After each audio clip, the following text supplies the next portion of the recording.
So I have been teaching research methodology, so that is where the expertise comes from, not so much for publication. I have a few publications.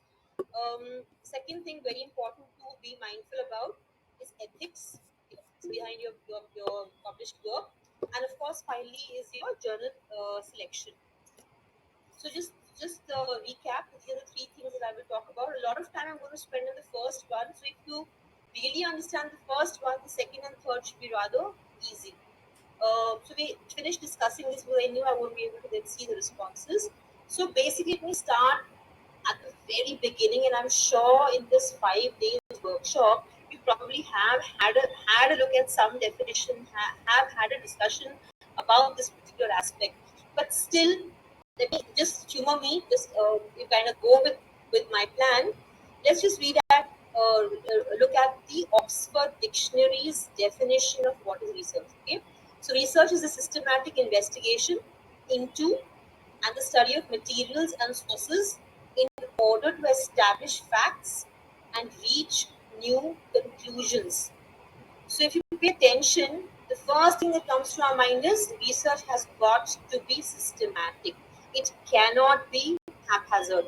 You can't step into something saying this is parametric and then go back and wonder whether it is non-parametric. Just because that was again discussion, the recent discussion.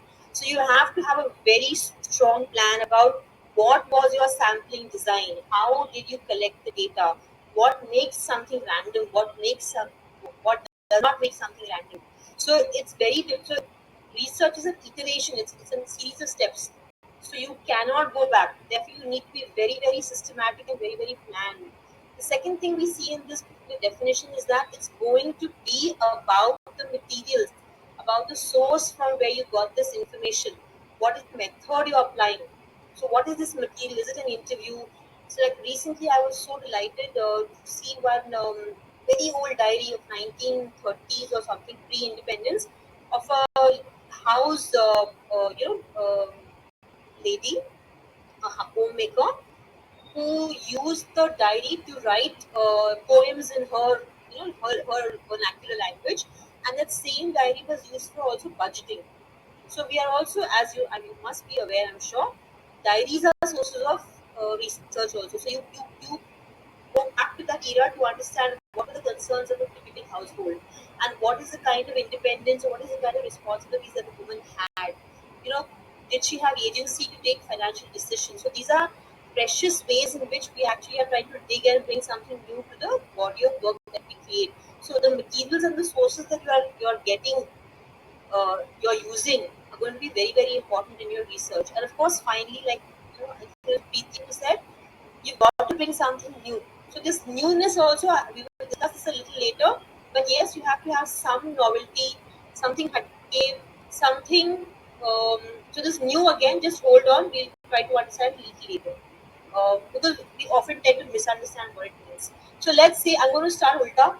I'm going to start with you have already published, you've already written your paper, you sent your paper also. Let's say you wrote a good paper and you sent the paper for publication. So you already submitted, you hit the submit button. Now, normally what happens is this long torture happens where you are waiting and waiting and waiting and waiting for word from the editor and it becomes the reviewer. It becomes a really long wait. For me personally, I enjoy every aspect of research and I absolutely love literature review and I love writing the paper. But what I absolutely don't like is waiting for word regarding the progress of the paper. It be very, very irritating to actually even because you want some kind of a boost, you want some kind of an acknowledgement, you want some kind of encouragement. So the best strategy is please write 4 or 5 papers at a time. They will be in different phases of submission. You can't wait for one paper to get published and then get the joy for the second paper. It cannot happen. It won't happen. So now sometimes it so happens you have submitted the paper and the paper comes back to you very soon. I just like to stop here and ask, are you able to follow me? Am I speaking like fine enough? Fast, slow? Yeah, ma'am, able to follow. Perfect, ma'am. Go ahead. Thank you, thank you. So let's say you submitted the paper and instead of this long wait, this paper is thrown back at you. So I just put a joke there. You can just have a look at the joke. It sometimes so happens is if we send a paper, it comes back really, really soon. And it's a flat reject. It's an absolutely rude good thing that you sometimes face. And when you're a new researcher, this happens to you at times.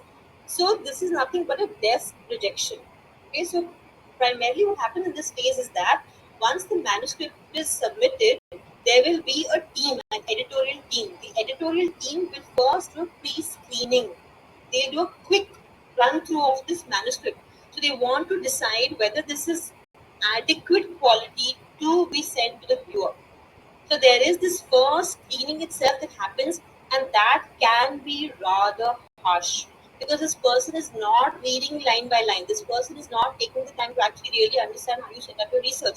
This person probably doesn't even understand, maybe, let's say, the regional nuance on which you wrote your paper. Maybe this person doesn't have that kind of exposure to that.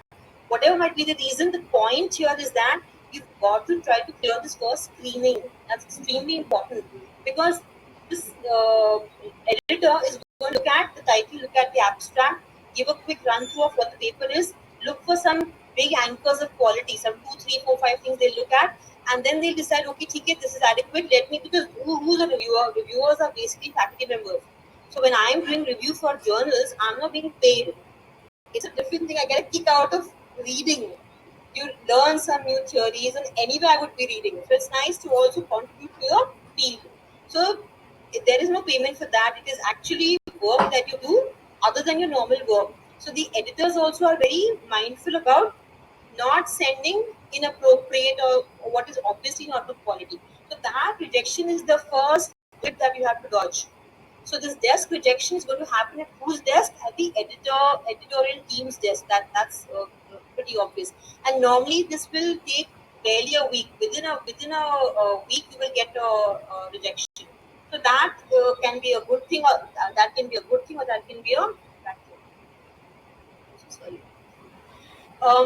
So we'll have a look at what we need to remember before looking at what are these anchors of quality. Do not take this too hard. This happens all the time. And when we are new researchers, we are so excited to send it off to the best journal. I remember sending it off. I can't remember the name of the journal, but Naila Kapoor is a very big name in gender studies, and I know that. I don't know why I can't remember that journal's name right now. And she was the editor. I said, my very first paper to that journal, just out of pure enthusiasm that I would like to contribute to the field. And now when I look back at the time, it's rather embarrassing because there was no structure, there was no convincing argument.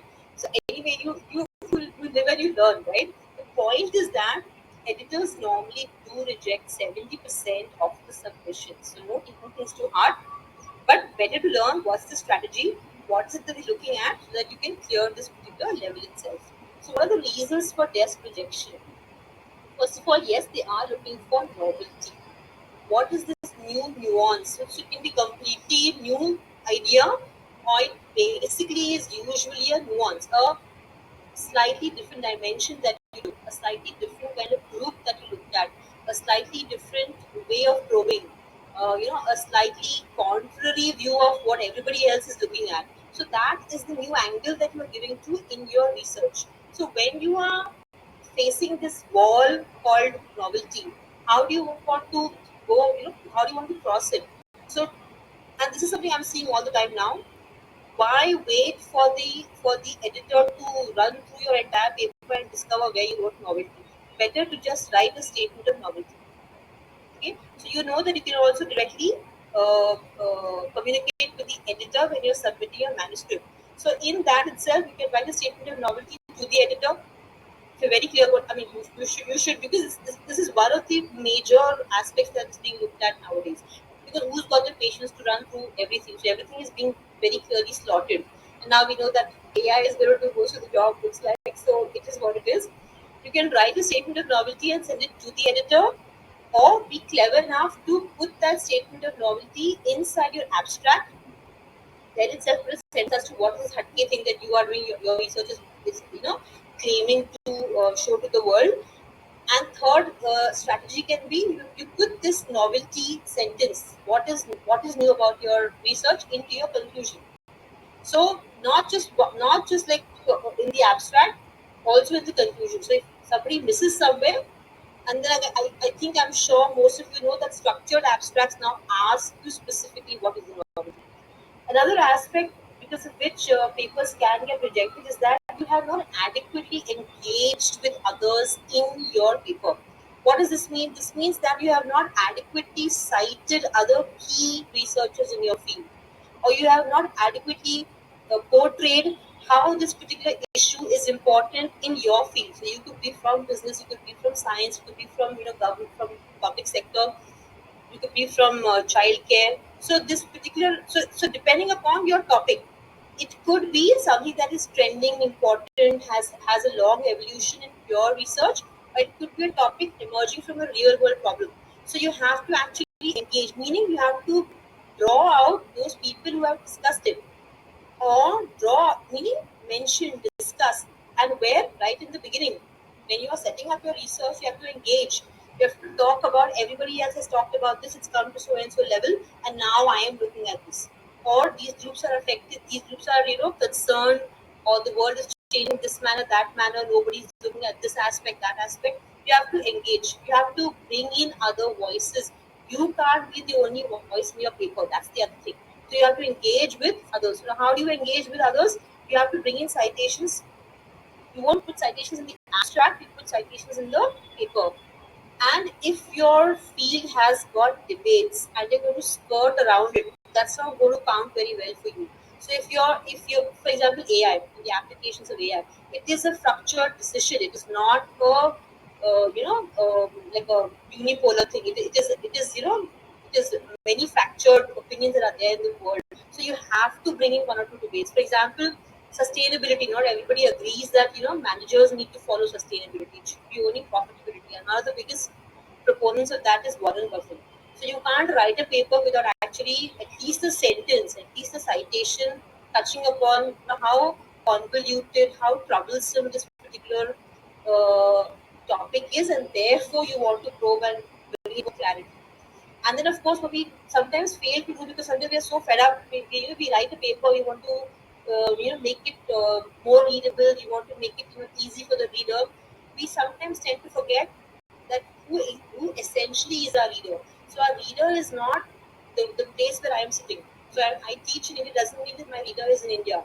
So ultimately, my reader is going to be the reader of the journal, okay, or the trending journals, or the trending professionals in that particular field. Which means what? No matter what I write, try not to stick only to like your region, your group of your market segment. Try to always at least throw in a sentence or two that is broader. So now you are engaging. You're engaging with all the stakeholders in that particular research, and you cannot just throw it out there. It has to emerge from your findings. So your finding is something X Y Z, and it applies to these two three segments, and that is how you actually want to engage. I'm going to skip plagiarism. I'll tell you why the three things are highlighted. Another reason why there's a desk rejection of a manuscript is that you probably didn't quite understand what this journal's aims and scope is. So the scope is not, your paper is not fitting the scope of the journal. I'll give you my own example. I wrote a paper some 3 years ago on digital financial solutions for women. So in terms of financial literacy, and very happily I sent it off to a journal called I think it's called Technology for Development. So of course for me I talked about the urban working woman who doesn't have financial literacy, you know, all these issues of getting a credit, and then therefore self learning. That was my point of view. I'm trying to connect it to development. So when I see the journal's name, I just give a quick look. It all seemed fine to me. But it was such a beautiful experience. The editor has quickly read, has given such constructive feedback, and she actually brought to my notice the point that this journal stands for how IT is being used for the poor denomination, for the underdeveloped, not the urban and already developed having some kind of a support. So that was the thing that she made me understand. She was so kind. She also shared some 4 5 papers that I could look at. So I have started doing that now for my own papers. I go to the journal, have a look at the aims, and they will usually be, nowadays that's a very beautiful thing, you will usually have a sample paper. You can open up the paper and also read. So this is how you can avoid having your manuscript rejected because you didn't quite understand the scope of the journal. It's not a reflection on your manuscript, it's a reflection. It's just showing you that you are not sending it to the right journal. That's all. So please do have a look at the aims and the scope of your journal where you're submitting, and do pull up sample papers and have a look at the way what is their essential pitch, so that your pitch should not be too away from that particular circle within which they want to actually grab the attention of their co-reader. Then, of course, the big fat elephant in the room, at least for struggling uh, researchers, and I think probably for the global south, like not the established Western researcher who probably has had that kind of probably, maybe I might be wrong also, but it takes us a very long time to really understand methodology and what are the different options and what is critical thinking, how do we justify a particular method compared to another. So methodology is going to be a very big problem if you have not spent adequate time conceptualizing your paper in the right manner. So usually methodology is too simple. Let's not talk about what's happening in student research. It's becoming really bizarre. So they will just go to some convenience sampling and they'll ask people who don't even have that experience. So they'll ask for cryptocurrency to people who don't even invest in cryptocurrency. So it's okay. Probably students are getting away with their internship, but that's not going to, it's not going to cut it in the real world of research. So you have to justify. You have to make sure that your steps in the way you have sampled, how you got your sample points, how you have actually decided to use a particular parametric technique for doing your statistical analysis, the way you also kept your data pristine, or the way you actually cleaned your data, the way you have actually corroborated maybe two results. Was it only you? Did you have another data? So did you have that kind of a robustness in your methodology? All that is going to actually enable your paper to be less doubtful. Your results are going to be trusted. And of course, end of the day, we want it to be replicable. Others should be able to run it in the similar manner as you and get similar results. So now we come to these three things that you can see here: plagiarism, publication format, language and grammar. Sometimes these may become reasons for rejection. They increasingly not an issue now because journals are themselves giving services to take care of this issue. I don't know what's the exposure of the group here, but please take your time to really understand what is plagiarism. You're talking about attributing the right researcher for that sentence, for that insight, okay, for that angle to the research. So even if you like it a lot, you have to cite, you have to name that particular paper, name the particular author with the year, and give credit to the origin of that particular idea, the originator. Okay, but there is a style of writing. So you can combine two three insights and make it into a statement, and then cite the researchers. And of course, which I find mind-boggling, people who don't do research don't understand when they're grumbling about why is it only 10%, why is it only 20%. Actually, if you have an opinion, you should always write a paper when you have an opinion. You should have a strong opinion about whatever you write. It doesn't matter if you're wrong. Point is, you should have confidence to put it in your own words. That's the idea here. So when people say that what is this 10 or 20, actually, when you write a paper in the most natural manner, you won't cross 6, 7 also.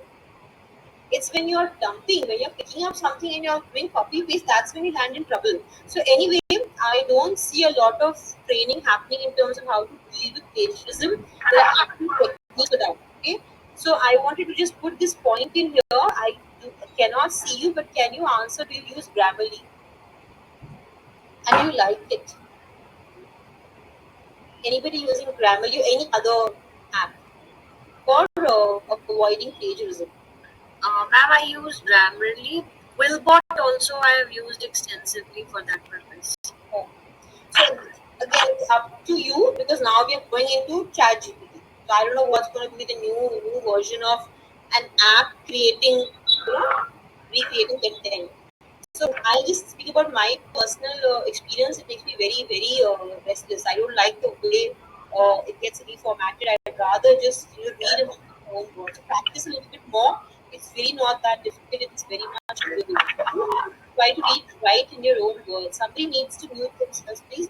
What you see here is publication format, which means that certain journals, very annoyingly, they tell you specifically what they want your paper to look like. So, like the heading, the subheading, the font size, margins, every single thing they'll specify. Few of them, particularly Springer, will just hand over the template to you. So that is at least less painful. Otherwise, again, it irritates me no end. Where I have to keep looking at this because I feel that they have the technology, they should be able to take care of it. Most journals don't insist. Some journals do insist that you have to follow the format to the. So take your time, be patient, and if you can't do it, catch somebody who's patient to do it, to do the formatting of the paper when you submit. Now, in this entire story, for me, what I really think very important the important issue in formatting is your citation, your style of citation. Please pay attention to that. So the entire paper is really not going to be something that every journal asks for, but citation is where you can't mess up. So what is this style of citation that they have asked you? So follow that. It's APA, it's Harvard, Chicago, whatever it is. And if you don't know, please do educate yourself. It's really easy. Yes, we know that we have a lot of citation apps. Google itself is like the most easy thing to just download, click on the site, and then just grab that. But still, you cannot be an absent researcher because no matter what, sometimes there is an error. So you also need to visually see whether that citation is looking correct to you. So when a particular style will have the year in front, a particular style will have the year behind. But more than all this, what I want to convey to you all is I find myself also bringing in some content from the internet. So there is a particular way that you cite the web page. So learn that. That's also very easy. Your Word document itself will prompt you. Is it a report? Is it a web page? Just follow that, and then you can then pay attention. So you don't even go to your create the citation. You can do it yourself as you're creating a paper. But then citation is like the most important thing, and obviously we get annoyed if somebody else will usurp and steal our ideas. So I think it's always good to pay it forward. You be a decent researcher. Nobody else is going to steal your research. The last thing, of course, is language and grammar. When we are doing a lot of review work, we do find a lot of non-English speaking researchers are writing papers. Sometimes it gets very very annoying because they get that sentence wrong. So you are spending too much time trying to wonder what exactly is the researcher trying to convey. But then again, you and I are pretty smart. We know that some of them are using also services where the English is being written by some expert. So normally in today's world, plagiarism, publication, format, and language and grammar should not be a reason for your manuscript to get rejected. And if these are the reasons, then you're being a lazy researcher. Okay, so be careful and let that be the reason for rejection. So when I'm saying that there's a desk rejection, what am I trying to bring your attention to? That please do not be frivolous about your title. The manuscript's title matters a lot. I cannot even insist enough how important the title is. And of course, we are moving into more and more of AI doing all the back work for us, right? So we know that search words, like if the keyword is the first word, second word makes a big world of difference, right? So you have to spend some time thinking about what the title ought to be. So I just brought in some examples that I just wanted to be meaningful for you. I can't just speak in the air, right? So you can see two titles out there on your screen. One is saying sustainability and university life.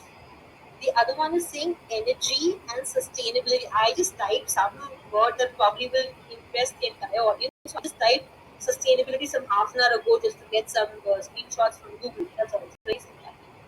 So when you have two papers like this, immediately your brain gets tuned in. But the first one is obviously going to talk about how university professors or students, how are they, you know, upholding, or what are their beliefs, what are their activities in the context of sustainability. And the second one is very specifically talking about one industry, one segment, and sustainability. If we go ahead, we will, we can see that sustainability topic has got so many probes. So another title coming in is methods of defining sustainability. Okay, so you can see it's an old paper. Yeah, it's got a good decent amount of citations as well. So this at that time when it's a trending topic, instead of making something very convoluted, something very fancy, a simple title is more than enough. That we are looking at what are these different methods based on which sustainability is being refined. Okay, However, if the topic proceeds and the topic becomes more and more mature, then maybe there are too many layers. So there's another person who's written a paper called Sustainability. I know it when I see it. So this is a catchy title, and in the title itself, you can see that two things you can see. One is that it's contradicting this commonality. So this I came in so I know it. So there is a first person reference in the title itself. So it's going to talk about each person's understanding of sustainability. And what's the other thing coming in, that where's the proof of it? So in everyday life, how do people understand? So this is more like a technical title. So we are being prepared by the title as to what we can expect from the manuscript. That's the point I'm trying to convey. Okay, a few examples. There's another researcher who's probing at why has sustainability become such a capitalist agenda? Why is it about markets? So, what is this neoliberal angle to something that is actually very normal to human life, to human beings' experience? So, that can be another way of looking at the issue. And then, of course, very catchy, very controversial topics also can come in. Sustainability is not enough, or sustainability through servicizing. So you are talking about efficiency, and if you're being so efficient, what about service to the client? So there are different angles in which that same topic gets probed, and therefore the title represents where this particular research is moving and what might be the tools that the researcher is going to apply. So you've been prepped, you've been prepared, and you have captured somebody's attention, and you enthused somebody. The editor should not throw your manuscript away. That's the point being conveyed here. So just to wrap this particular point, you can see now three titles. They pretty much talk about the same thing.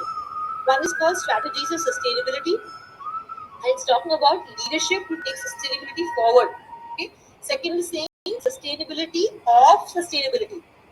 So how much can this agenda of sustainability be taken forward? Okay.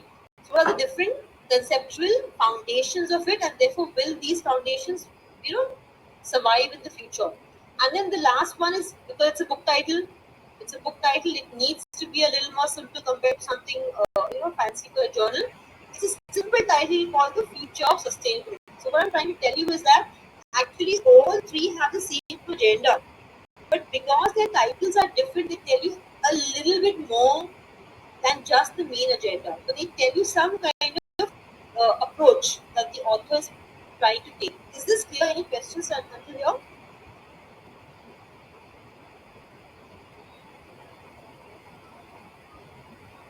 No? No questions?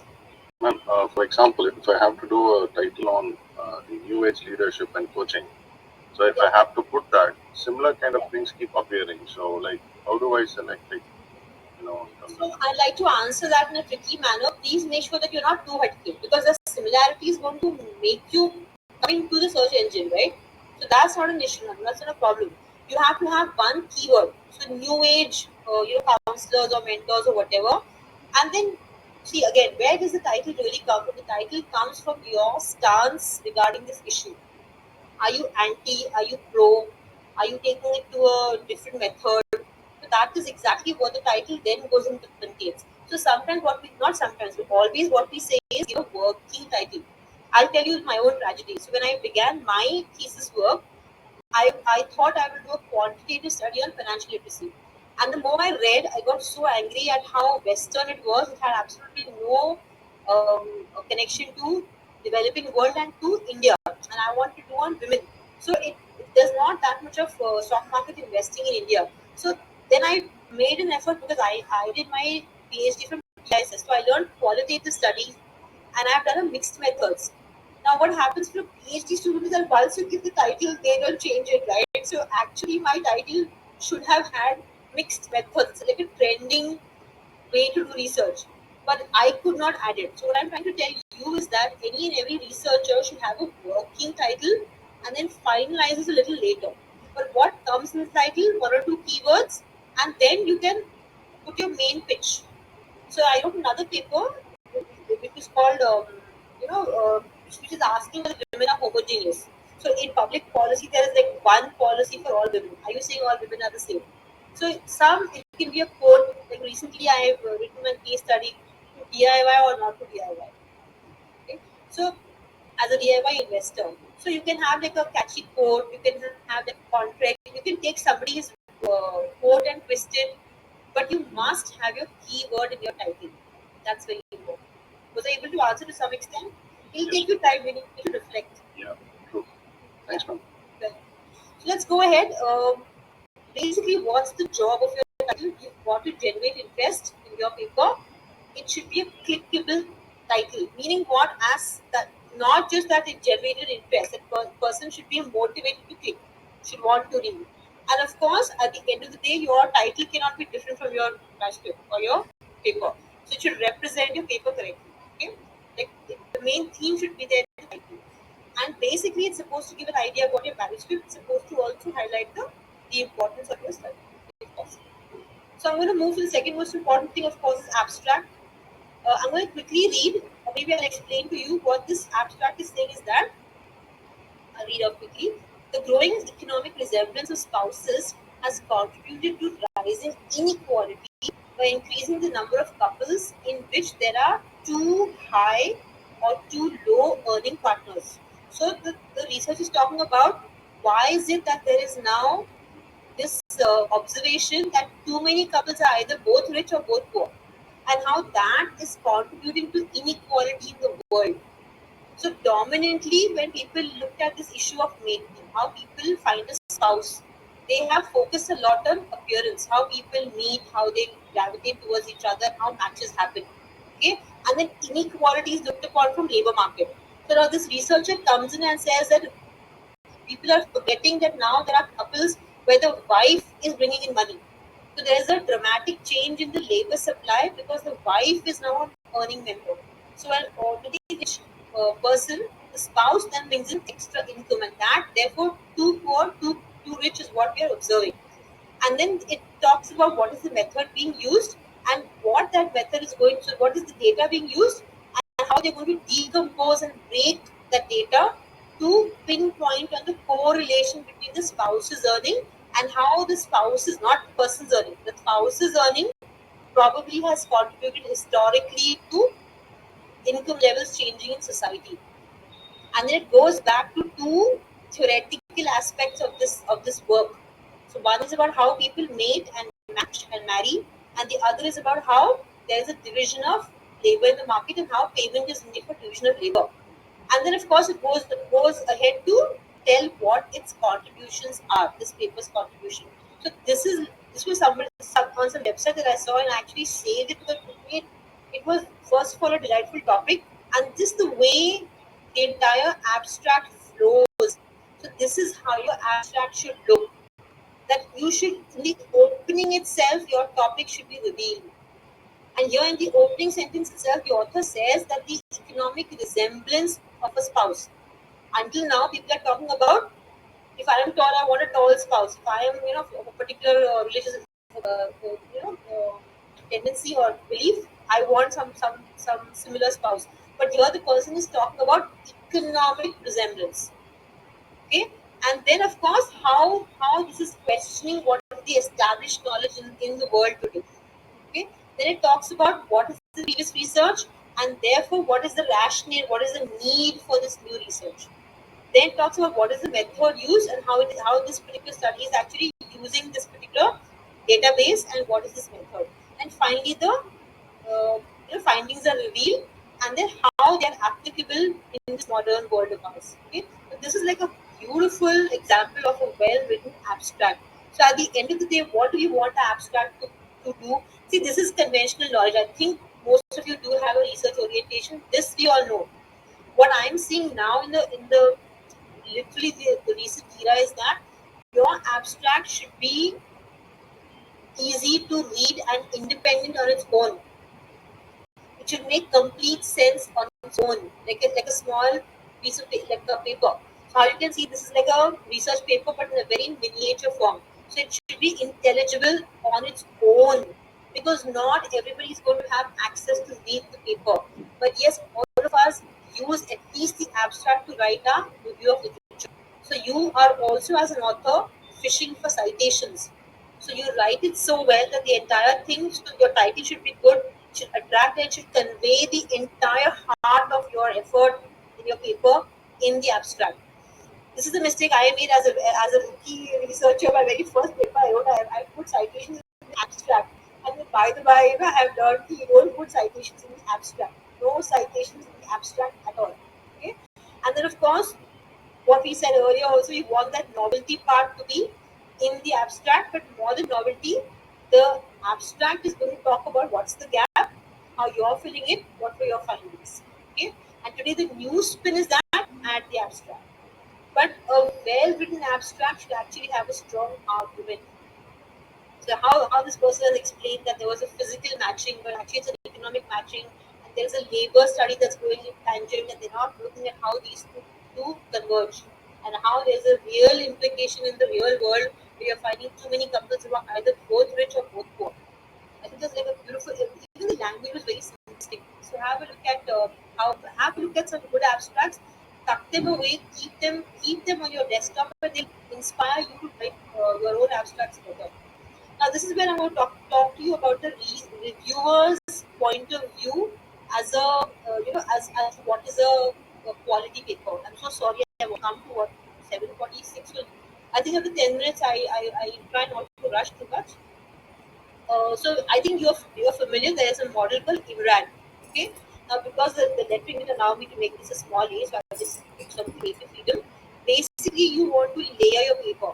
Your paper should be layered, argument by argument, and evidence by evidence. So what happens in IMRAN, of course, is that you start with the introduction. Okay. Then your next section is your methodology section. Then you have your results section, and you wrap it up with discussion and conclusion. So when I'm saying introduction, what you need to have like a checklist. Have you covered the current state of affairs regarding your research area? You should cover what is currently at what level they will stop. So you have to go to as much as the past as you want. You want to be regional. You want like a regional narration of your topic. You want like a pan global narration of the topic. You want like comparing two regions to point to time periods. That is your call.